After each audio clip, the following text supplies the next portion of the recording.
Mm. Bienvenidos, bienvenidas, amigos, amigas. Esta es sin duda una situación un poco extraña, una situación rara, una feria del libro virtual. Nos estamos acomodando todos. No tenemos el goce y también a veces, si se quiere, la repugnancia, ¿no? De la vecindad con la carne ajena.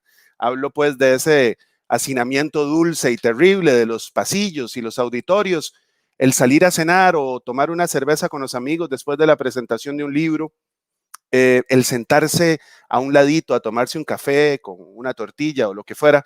Y esto me lleva, perdón por este culposo reclamo al azar y al tiempo, me lleva a lamentar otra cosa. Tenemos el honor, esta vez, amigos y amigas, el privilegio de estar hoy con uno de los escritores vivos de lengua hispana más interesantes y prolíficos. Y no podemos siquiera estrecharle la mano. Es una pena tremenda. En el 2013 estuvo acá, en Costa Rica, para la Feria del Libro. En ese momento fue México, país invitado. Fue una experiencia maravillosa, según me cuenta, porque yo no estaba, no tuve el gusto de conocerle, estaba fuera del país. Y esto me lleva a otra cosa, amigos, amigas. La literatura tiene como una vocación maravillosa de construir puentes. Escribo para compartir la soledad, decía Osvaldo Soriano.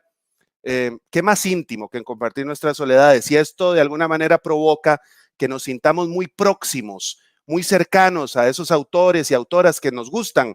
Eso explica que hoy, sin conocer en persona a Paco Ignacio Taibo II, nuestro invitado a la feria, tenga yo el atrevimiento de vocearlo como se vocea a la gente con la que nos relacionamos a diario. Paco, bienvenido, muchísimas gracias por acompañarnos. Realmente es un honor que estés acá con nosotros. Un placer.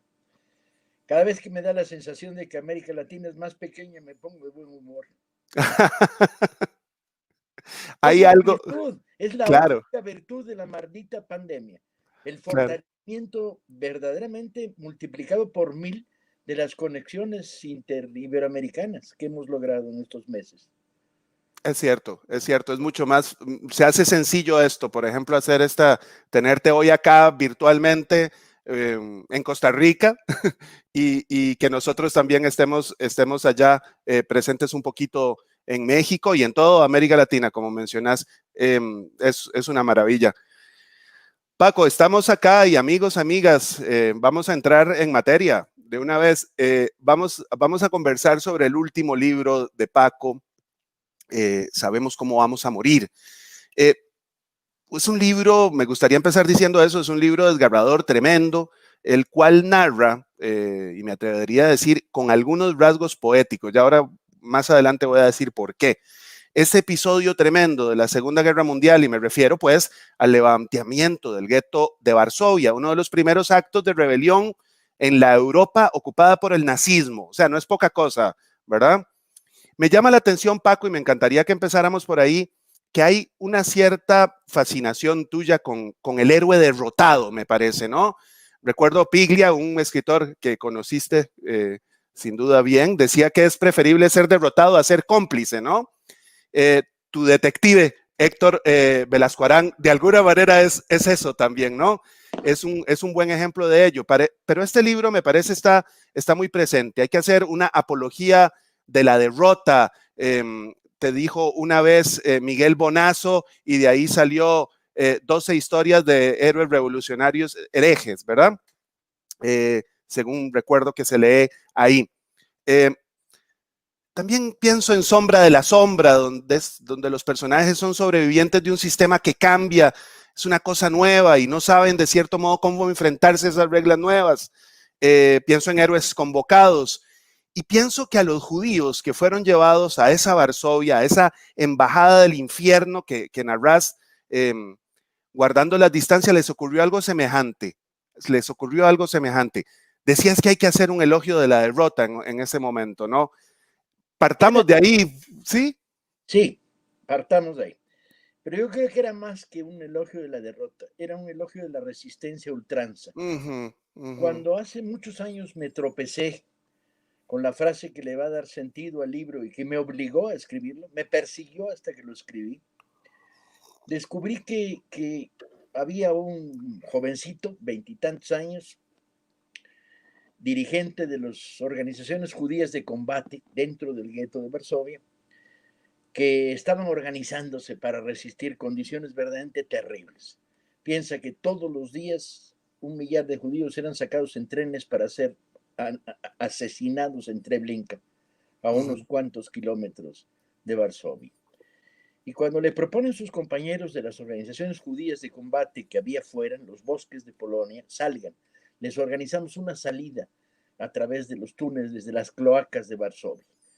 Se reúne un centenar de adolescentes, algunos 14, 15, 16, 17 años, los más grandes 30, y lo conversan. Y responden en una carta, y ahí empezó todo para mí. Una carta que dice: hasta ahora los judíos sabemos que vamos a morir, pero por primera vez sabemos cómo vamos a morir. Y fue de tal impacto oír de la boca de estos jóvenes socialistas judíos, de las organizaciones socialistas judías, que son el núcleo fundamental de la Organización Judía de Combate, oír esto, cómo encaran sin ninguna perspectiva de victoria. No hay manera de ganar la insurrección. El gueto está rodeado de altos muros, de púas. Los alemanes pueden poner 3.000 soldados de las SS en cualquier momento en torno al gueto. Y ellos tienen 8 pistolas, una docena de bombas Molotov, un rifle que metieron en pedazos. Han estado meses preparándose, pero aún así. Y lo saben. Y fue tan conmovedor oír esto en la carta, de oírlo. Fíjate cómo uso la palabra oírlo en lugar de en la carta de Mordejai Anilevic, este muchacho, del que se conservan 2 fotos, ¿no? Una de ellas adolescente en pantalón corto de una organización de Boy Scouts. Como los Van der Vogel, decías, ¿verdad? Eran. En la lógica del escautismo europeo de los años 20 y 30, que el contacto con la naturaleza, los clubs mixtos, hombres, mujeres, el salir de largas excursiones, la convivencia, las canciones, bla, bla, bla, creaban unas hermandades de una solidez notable y con fuerte carga política. Y entonces cuando lo oyes, tú dices, esta historia la tienes que contar. Y empecé a recabar y a recabar. Pero claro, para alguien en México que no habla polaco, que no habla yiddish, ¿sí? Era una labor extraña, no digamos titánica. Titánicas son todas las labores de la escritura, pero extraña. Entonces, de repente me veía usando el traductor de Google para traducir del ucraniano. O llamando por teléfono a un amigo que tengo en Polonia para decirle qué significa exactamente tal palabra. O leyendo textos que venían rebotados a través del inglés, el francés, el alemán, etc. El ruso. Y el resultado fue 1000 pedazos para armar una historia. Y entonces el problema ya era otro. A lo largo de los años fui recopilando y recopilando la historia de la insurrección del gueto de Varsovia, que en resumen es: 300 muchachos de 2 organizaciones judías de combate se levantan insurreccionalmente en el gueto de Varsovia, y los alemanes les echan aviones, tanques, cañones y 3.000 SS para masacrarlos. Y aguantan 2 semanas, 2 semanas en el año 43. Bueno, y el resultado ya era no cómo armarlo, sino cómo encontrar la manera de que no fueran las cifras las que me dieran las claves. Le tenía pánico de decir 7.000, 11.000, 14.000, porque ocultaban las historias. Tenía que encontrar maneras de combinar cada vez que se generaba una cifra, una anécdota particular que te devolvía a personajes con rostro, con cara, a los que podías describir. Y tenía que moverme en un espacio muy grande. Tenía que dar constantes pinceladas de lo que estaba pasando en el mundo. No solo los judíos, los gitanos, 1 millón de asesinados. Tenía que, por lo menos, medio capitulito de 25 líneas a los policías judíos que trabajaban colaborando con los nazis. La comida, el hambre, el miedo, que eran los campos, pero no podía ponerme a contar todos los campos de exterminio, entonces en particular Treblinka, la red de comunicaciones, los hombres y las mujeres y las relaciones amorosas en este gueto desesperado, las imágenes y había historias que yo digo, esta no la puedo dejar pasar, aunque no está en el corazón de la historia de las 4 directores de la Orquesta Sinfónica. Los judíos organizan bajo el gueto, ¿sí? Bajo asesinato diario, organizan una orquesta sinfónica. Esta orquesta tiene 4 directores, los fueron matando uno por uno. Cuando logran tocar, les prohíben tocar judíos como Mendelssohn, Dios mío. Solo Wagner y cosas así. Solo Wagner. Y el horror, y Wagner no estaba mal, y lo tocan muy bien. Pero el horror de la máquina de matar del fascismo, del nazismo, la burocracia. Hoy mándame 3.330 judíos. Tengo 40 vagones. Caben tantos, pero si les meto 25 personas más por vagón, cuando lleguen a Treblinka, van a estar muertos el 10%, asfixiados, ahogados. Pero bueno, de todas maneras, el tiempo de supervivencia en Treblinka son 24 horas. Desde Impresionante. hasta que te matan. No. Entonces, todas estas historias. Y entonces el trenzado del libro me tomó mucho más tiempo del que yo pensaba para lograr esta especie de equilibrio emocional para contar una epopeya, porque es una epopeya. ¿Sí? Para contar al general nazi que dirige la segunda parte de la ofensiva, porque el que le dirige la primera fracasa sorprendido. Lo echan. Hay 20 muchachos con bombas Molotov y le destruyen 2 tanques, ¿no? Claro. Entonces, era un libro, hay 2 tipos de libros en mi vida, aquellos que quiero escribir y aquellos que no me dejan respirar hasta que no los escribo. Eran las 2 cosas al mismo tiempo. Entonces, fui reuniendo, y cuando empezó la pandemia, la noche profunda, de 2 de la mañana a 5, fueron mis horas de escribir. Sometido a un régimen muy fuerte de trabajo dirigiendo el Fondo de Cultura en México, aislé esas horas de escritura en la noche profunda. Y el libro salió relativamente rápido, 3 o 4 meses de trabajo.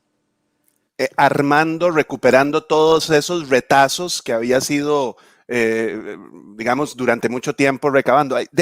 Me llama la atención, Paco, dijiste que querías, quizás me imagino que de fijo incluso provocaba una cierta ansiedad meter tantas cosas, ¿no? Por ejemplo, esto que decías de los amores que se fueron construyendo y tal. Hay uno de esas cosas que aparecen ahí que a mí me conmovió porque implica un dilema ético tremendo. El de, perdón la pronunciación, yo tampoco sé polaco, Czerniakow, supongo que se pronunciará parecido, que decide suicidarse cuando le piden más judíos, ¿no? Y que hay un telegrama de Ringelblum que dice, muy tarde, un signo de debilidad. Qué tremendo eso, a mí eso me mató. Tremendo, porque Czerniakov fue el personaje que los alemanes nombraron para que fuera el dirigente del gueto de Varsovia, o sea, el intermediario. Los alemanes continuamente estaban creando mediaciones para tratar, ¿no? Entonces tenían una policía judía, tenían un representante del gueto de Varsovia al que le decían 3.000 en los trenes, ¿no? Y Czerniakov intentó salvar a algunos, impedir a los otros, pero al final y al cabo se volvió una maquinaria del aparato nazi. Él. Y cuando hay conciencia de que esto ya no tiene límites, que los van a matar a todos, se suicida. Esa fue tremendo. A mí bueno, muchos pasajes me impactaron. Y lo que mencionaste, Paco, me parece algo que es importante resaltar, la juventud de esos muchachos. Yo me acuerdo leer a Jules Romain cuando decía que la juventud de los combatientes de la Primera Guerra Mundial explica esa brutal carnicería. Cuando uno es joven, la muerte casi no existe, o si existe, es más o menos anecdótica. No sé cómo decirlo, como dijiste, ellos sabían que iban a morir y cómo iban a morir. Pero recuerdo también que decían, no querían de alguna u otra manera facilitar salidas y tal para que un hombre, es decir, un humano no se diera cuenta que podía sobrevivir sin luchar. Muy fuerte eso también. Muy, muy fuerte, porque piensa una cosa, la Primera Guerra Mundial significó enviar como carnicería a las trincheras a millones de jóvenes franceses, alemanes, ingleses. Y desde el cielo llegaban los obuses, pero aquí no. Es la decisión personal de voy a morir combatiendo en las condiciones más difíciles del mundo. El general alemán de repente contempla lo que está pasando. Tarda muchísimo en entrar al gueto, está muerto de miedo de que le vaya a meter un plomazo. Y empieza a ver de repente que desde una torre hay un grupo de mujeres que se amarran con cuerdas de la torre y que giran en torno a ella disparando con una ametralladora Qué que había bárbaro. robado unos días antes No, los tremendo. primeros nazis que entraron. ¿Y quiénes son esas brujas? Dice. Mm. Brujas tu puta madre, pinche asesino de mierda, que afortunadamente se lo pasaron a cuchillo en un juicio después, años después del fin de la En, guerra. en el 46, ¿verdad? Y Mencionaste que fue que lo tardaron en agarraron. agarrarlo porque este hombre después del gueto de Varsovia se fue a combatir guerrillas en Ajá, Yugoslavia y debe haber sido igual de horrible su claro. comportamiento en esa época. Pero al final lo pescaron, lo pasaron a juicio de guerra y lo ejecutaron. Paco, y otra cosa que mencionas sobre ese tipo, y para quienes nos escuchan y nos ven, amigos, amigas, el tipo se cambia el nombre porque tenía como un cierto resabio medio hebreo. Él se llamaba Joseph, o sea, José, y se pone Jürgen para sonar muy alemán, ¿no? Son terribles. Igual pasa con los policías judíos. Ajá, Los dos jefes de la policía judía, que los muchachos los ejecutan, ¿sí? Para limpiar la casa antes de pasar al periodo insurreccional, son casos patológicos para estudiarlo. La pequeña ventaja de ser el mayordomo de la muerte, mm, ¿no? Todos los policías judíos fueron asesinados en Treblinka, no se salvó ni uno. O ujú. sea, todos los favores que hicieron para sobrevivir se los cobraron los nazis sin ningún problema. No hay fidelidad en la abyección. Esa es una enseñanza ética también tremenda que ahora más adelante me gustaría, porque el cierre del libro, Paco y amigos y amigas, es muy interesante porque nos trae acá, digamos, a las cosas que están pasando. Antes de eso, Paco, vos decís, hay una frase que también me encantó, que decía, en algún momento decías que el pasado no sirve para entender el futuro, sino que más bien da sombras, ¿verdad? Que construye sombras. En un sentido, entendería yo que es como una analogía con la pintura, ¿no? Por supuesto. Traigo esto a colación porque me gusta mucho ese desafío que le planteas al lector de, es un libro, no es un libro de historias, sino de historias. Por supuesto que hay un rigor y hay una investigación, pero es muy narrativo. Bueno, es que la clave era esa. Cuando tienes una historia como esta, dices, la escribo en frío, Uh la -huh. escribo lo más frío que puedo, y digo, no, ¿por qué? ¿Que no se lo merecen los muchachos del gueto?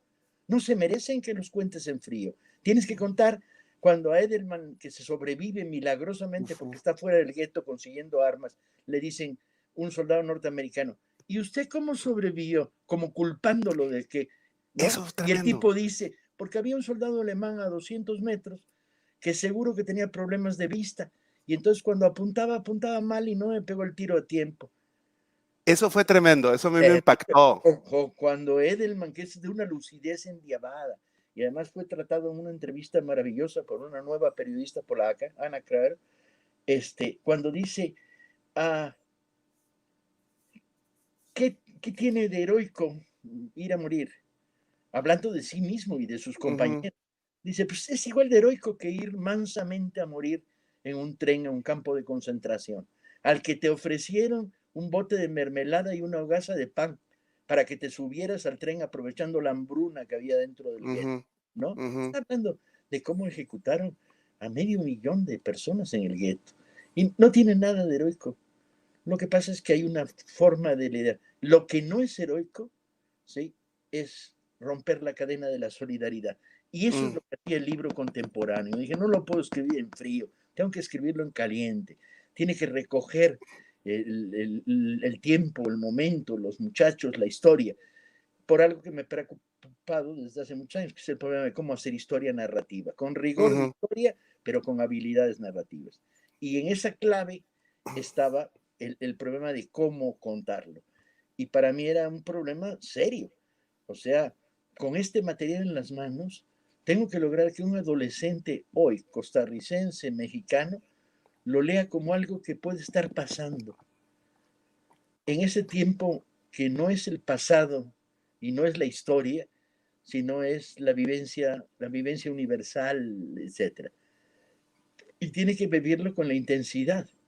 Y el neonazismo está surgiendo en muchas Uh partes del -huh. mundo. En México tenemos brotes, ¿sí? Ahí los tienes de repente diciendo cosas como, bueno, mataron pocos judíos. Tú dices, bueno, pero es una enfermedad terminal, hay que ser tarado profundo, ¿no? No solo fascista, sino idiota. Pero ahí están estos pensamientos retrógrados, excluyentes, que desvalorizan a alguien por el color de su piel o por su lengua. Esta actitud contra los emigrantes. Pero si somos emigrantes y recorren nuestra historia, pero si todos venimos de los genes del desierto de Kalahari, ¿no? Donde estaban los primeros humanos. Si agarras un fascista y le haces ADN, tiene antepasados africanos en su historia, ¿sí? Claro. Esta necesidad de excluir para fortalecerte en la exclusión de los otros, que es la estructura clásica del nazismo, ¿no? Los judíos, los gitanos, los comunistas, mátalos a todos. Los que quedamos somos los buenos alemanes. Y entonces era un libro que, ¿cómo contarlo? Hay libros que, como verás, te lo cuento con enorme pasión, porque el libro me calentó, y me calentó profundamente, y el que saliera en los primeros ecos de la lectura me tienen de muy buen humor. Me tienen muy buen humor porque creo que logré hacer un poco de justicia a ese momento en cual en Varsovia llego caminando, me meto en el bosque y veo la tumba de Mordejai Anilevich, que es falsa. Que fue vandalizada, ¿no? No solo, y además Sí. él no murió ahí, murió en otro lugar y los huesos nunca se encontraron. Pero bueno, la pequeña tumba simbólica. Y yo dije, primero me muero que no te cuento. Y hacía un frío que te cagabas. Además, eso el frío varsoviano ayuda mucho a tomar decisiones trascendentales. Y muy húmedo, claro, por esas zonas de pantanos y toda esta cosa tremenda. Pues está en el medio de Varsovia, pero esa parte los nazis la destruyeron. Cuando terminó la insurrección del gueto, metieron bulldozers para que desapareciera el gueto. Claro, claro. Como un poco lo que hacían los gringos en Irak, borrando ruinas y tal, ¿no? Los españoles allá en México, vos en algún momento mencionabas eso de la ciudad de fantasmas y hablabas de Teotihuacán, justamente. Eso me gustó mucho porque es el pasado que vuelve de manera fantasmagórica, ¿no? Sí. Y entonces cuando me preguntan, ¿es esto una novela? La respuesta es no, no es una novela, es historia narrativa. No quise poner un diálogo donde no tenía constancia de que existió, no quise entrar en la cabeza, cuando más entro preguntándome cosas de los personajes. Es historia narrativa. Ahora, puede ser leído como se lee la novela, con la misma pasión, con el qué va a pasar, qué ocurre. Pues yo diría que sí, a pesar de que sabes cuál es el destino de la historia, no hay misterio. Cuando empieza el libro, sabes que esos muchachos los van a matar. Pero sí yo sí siento que hay, para quienes nos escuchan, no voy a hacer un spoiler ni mucho menos, como dice Paco, se sabe qué va a pasar. Hay tensión y hay encariñamiento, hay una pequeña tensión entre dos de los líderes, y eso me parece muy interesante. Y sí se explota un pequeño elemento que yo considero que genera muchísimo apasionamiento también, la tensión entre Marek Edelman y Mordechai Anilevich, ¿no? Que hay una pequeña, ¿verdad? Sí, bueno, no puede estar exento de contradicciones, un fenómeno vivo. A mí me parecía, Paco, otra cosa que me parece increíble, lo planteabas así, la ciudad maldecía, crecía bajo sí misma. Esto se refería al tema de la red de túneles y refugios subterráneos. Decía Alastair Bonnet, un escritor inglés, que solamente quienes están aterrados, o sea, de horror, deciden vivir bajo tierra. Pero estos, además, como decís, era un foco de resistencia, ¿no? Obviamente.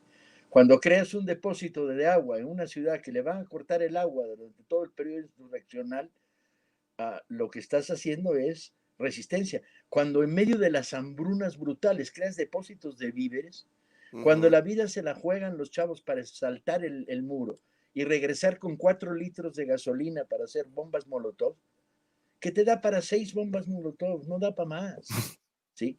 Cuando meter una pistola es un acto de suicidio por el que mueren decenas de ellos tratando de conseguir una pistola, cuando cavar un túnel con todo y la complicidad de los habitantes del gueto, porque si los denuncian, ahí se acabó.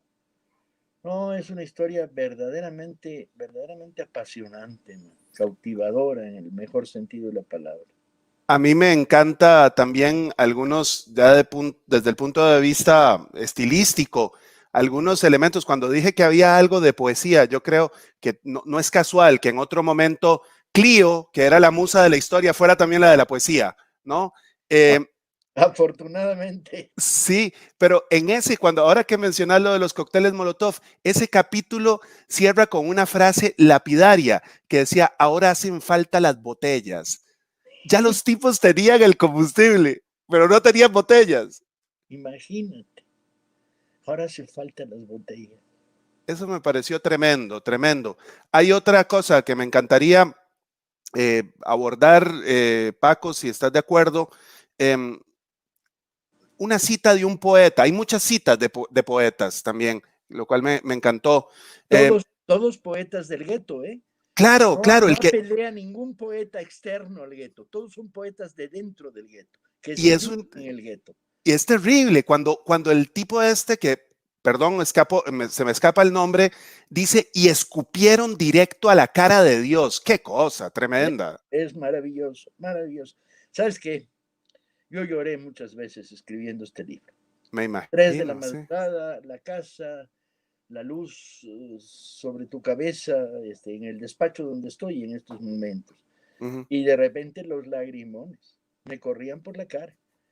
Y yo decía, vas bien, porque si tú no lloras, prohíbes el llorar a tu lector. Al contrario, las emociones son salvación para todos nosotros.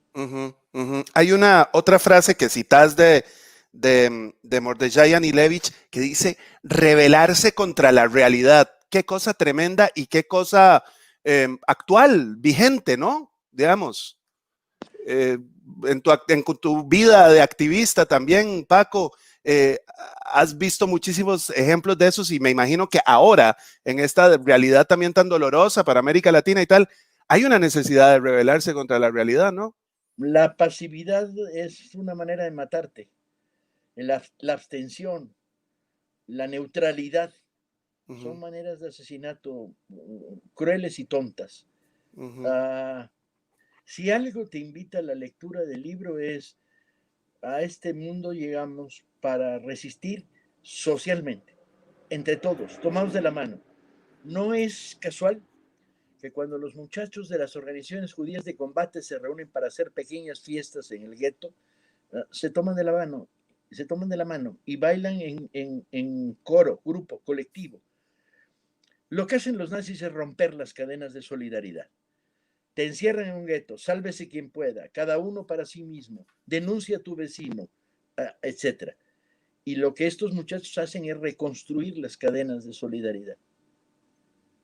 Y esto es una lección universal que nos viene bien hoy, ahora, aquí, entonces. Me parece también el tema que mencionas de la trampa táctica, si se quiere, de aquellos que decían que no había que resistir para evitar un mal mayor. Y estos muchachos decían que era lo contrario, ¿no? Que el mal mayor iba a venir de todas maneras, lo sabían bien. Cuando deciden ir a la insurrección, tienen ya información sobre lo que está pasando en Treblinka.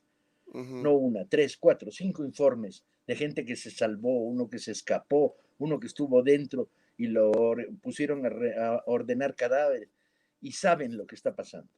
Son absolutamente conscientes de que no hay salida.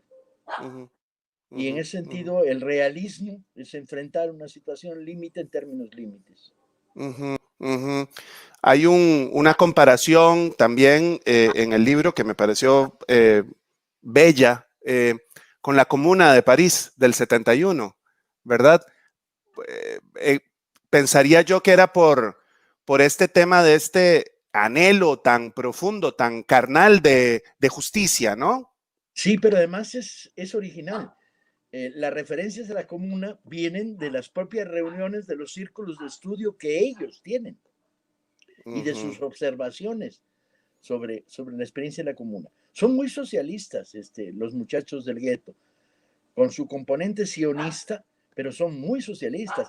A mí me desconcertó ver que en una de las reuniones al final, las organizaciones judías de combate cantan la Internacional. Ah, esa la oí, sí. Sí, y tú, caray, pues no son sionistas, pues sí son sionistas, pero el género humano es la internacional. La lógica universal de la internacional los posee, igual que a Claro. toda una generación de resistentes en Italia, en Francia, en España, en Hungría, ¿sí? Esta componente de base del internacionalismo de la izquierda, maravillosa, y hoy muy diluida, está ahí. Me calienta. Termino de dar charlas como esta, hablando de este libro, y ando a 100. Tengo que Claro. descender del espacio etéreo, ponerme a fumar y beberme una Coca-Cola para recuperarme para el siguiente round. Claro, no, es comprensible. Es un libro bastante fuerte y me imagino que construirlo fue también muy, muy pegador. Paco, te agradecemos mucho. Me encantaría tal vez ya para cerrar y no quitarte más tiempo, sobre eso, sobre lo que pasa, por ejemplo, ustedes tan cerca de Estados Unidos, como decían, ¿verdad? Lo que está pasando allá, yo comprendo, no esperaría jamás un posicionamiento, digamos, sobre lo que está pasando, oficial o algo así, sobre lo que está pasando allá, pero me gusta ese puente que hay con la actualidad, lo que nos cuenta el libro, de lo que ocurre, de ese racismo que padecemos los latinoamericanos y tantos otros pueblos, ¿no? Sí, no esperes de mí declaraciones oficiales. Sí, Aunque lo sea sé, lo sé. funcionario del nuevo gobierno de López Obrador, sigo siendo un antiimperialista militante. Yo crecí con la sombra de Bolívar y del Che en mi espalda y ahí siguen estando, no me libro de ellas. Y alguna vez propuse que hay que reconstruir la alianza con Estados Unidos y que tiene que ser con Hollywood, el ala izquierda de Hollywood, de tal manera que bombardeen con videocaseteras con la película Hilda a los sectores más conservadores de los propios Estados Unidos, al cinturón de la Biblia, que les Claro. echen helicóptero videocaseteras de las películas, con la película Hilda, para ver si los desquician. Ah, Eso sería un buen acto revolucionario, me yo encanta. diría, había que pensar seriamente. Bueno, un placer estar en Costa Rica de nuevo, aunque sea virtualmente. Gracias, Paco. Te agradecemos mucho. Agradecemos a la Librería Internacional, la Editorial Planeta, la Feria. Les recordamos, amigos, amigas, que nos han escuchado, que nos han visto, el libro del que hablamos hoy está en todas las librerías internacionales. Se los recomendamos. Estoy seguro que les va a gustar, los va a conmover y los va, como dice Paco, si él lloró escribiéndolo, uno también llora leyéndolo. Entonces, recomendadísimo, amigos, amigas. Paco, muchas gracias. Un placer, hasta luego. Hasta luego. Buenas tardes. Gracias, amigos. Gracias.